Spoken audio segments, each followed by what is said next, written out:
चला आज आपण जेट प्लांटबद्दल माहितीसुद्धा बघूया. किती सुंदर प्लांट तयार होते ते पण बघूया. बघा इथे मी वेगवेगळे आकारसुद्धा दिले आहे आणि तुम्ही अशा जरी लावले ना तुमच्या एखाद्या कुंडीमध्ये तरी खूप सुंदर दिसते. याला शुभ प्लांटसुद्धा म्हटलं जाते. माझ्या दृष्टीनं सर्वच प्लांट्स हे शुभ आहे. आणि माती बनवताना बघा मी काय केलं, या मातीमध्ये कॅरीमधलीच माती घेतली. याच्यात सुकलेले पाणी भरपूर मिक्स आहे आणि याच्यामध्ये मी थोडी रेतीचं प्रमाण टाकलं. तुम्ही थोडंसं खतसुद्धा मिक्स करू शकता, पण रेती नक्की घ्या. कारण या प्लांटमध्ये पाणी साचून नाही राहिलं पाहिजे. पाणी साचून राहिले तर हे प्लांट खराब होतात. म्हणजे यांना जास्त प्रमाणात जर तुम्ही पाणी द्याल तर प्लांट खराब होऊ शकते. मी हे दाखवत आहे की जमिनीत गांडूळ भरपूर असल्यामुळे माती खूप सुंदर अशी छान तयार झालेली आहे. मी अशी माती वापरलेली आहे. आणि जेट प्लांट तुम्ही एक जरी आणाल ना तर काही काळातच भरपूर तयार होईल. आणि दुसरी गोष्ट म्हणजे हा इंडोर प्लांट नाही आहे. तुम्हाला बऱ्याचदा इंडोर प्लांट म्हणून जर देत असेल ना तर तुम्ही तो घरात ठेवू नका, कारण याला उन्हाची खूप आवश्यकता असते. आता माझे जे प्लांट आहे ना मी तुम्हाला दाखवते समोर, ते पूर्णपणे इथं बघा किती छान प्लांटर तयार केलेलं आहे. कोणतीही रिकामी वस्तू राहिली तर त्यात आपण छान असा प्रयोग करू शकतो या प्लांटचा. आणि आकार तर देतोच, पण हिरव्यागार पणामुळे खूप सुंदर दिसते. माझे बघा आता खूप जास्त वाढले, त्याच्यामुळे मला थोडीशी कटिंग करायचीच यायची. पण आता आकारसुद्धा मिक्स झाले आहे. आकारसुद्धा वरच्यावर देण्यासाठी कट करावं लागते.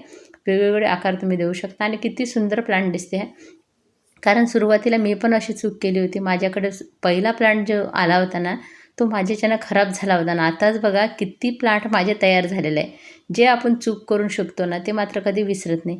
मला तर वाटते तेव्हा मी जास्त प्रमाणात पाणी त्या झाडाला दिलं आणि त्याचे ड्रेनेज जे राहते म्हणजे कुंडीला जे आपण होल करतो ते व्यवस्थित नव्हतं, त्याच्यामुळे ते प्लांट खराब झालं. नाहीतर तुम्ही जास्त पाणी झालं तर असं मोकळ्या याच्यात असं ते पाणी उडून जाते, म्हणजे माती घेऊन घेते किंवा चांगलं होल केलेलं असलं कुंडीला त्याच्यामधून पाणी निघून जाते, तर एवढा प्रॉब्लेम होत नाही. जेव्हा पाणी साचून राहते ना आपण वरून पाणी देत राहतो तेव्हा मात्र ते प्लांट खराब होऊ शकते. कारण अति आवश्यकता नाही आहे. एवढ्या उन्हामध्ये असूनसुद्धा मी 1 दिवस नंतर याला पाणी देत आहे माझ्याकडे, तरी हे प्लांट व्यवस्थित राहत आहे. म्हणजे तुम्ही बघा किती सुंदर आणि छान प्लांट आहे.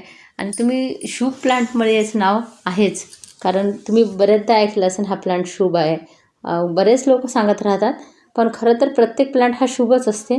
आणि खूप सुंदर प्लांट आहे. मी तर म्हणून नक्की आणा, कारण तुम्ही एक वेळा आणाल ना असे आकार देऊ शकता. बघा इथं फुटबॉलचा आकार केलेला आहे, इथे असंच लावलेलं आहे. अशा पद्धतीने वेगवेगळे आकार देऊ शकता. मातीमध्ये मी तुम्हाला सांगितलं तरी तुम्हाला वेगळी करायची असेल माती तर तुम्ही 60% माती घ्या, 20% रेती घ्या आणि थोडंसं खत घ्या. अशा पद्धतीने तुम्ही तुमचा हा जेट प्लांट लावू शकता. बऱ्याचदा याच्यात पांढरे असे मेलीबगसुद्धा दिसतात आणि ते जर दिसले ना तर तुम्ही ते वरच्यावर काढून टाका.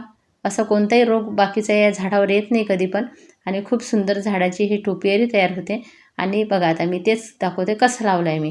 छोट्या छोट्या कुंड्यातही तुम्ही लावू शकता, छोट्या डब्यात लावू शकता. ह्या प्लांटचा खूप खासियत ही आहे की छोट्या याच्यातही छान ग्रो होते. बघा आता खाली ह्या कॅरीमध्ये जे काही भरलेलं आहे सुकलेलं पानं वगैरे तेच टाकते. थोडीशी रेती घेतली बघा, याच मातीमध्ये मिक्स करून परत ह्या कुंड्या भरते. कोणतं खत पण नाही वापरलं मी तर विशेष, कारण मला माहीत आहे की काही दिवसांनी हे सुकलेलं पानं वगैरे आहे त्याचंही खत होईल. बघा आता हे थोड्याशा डब्यामध्ये सुद्धा लावून घेतलं आहे.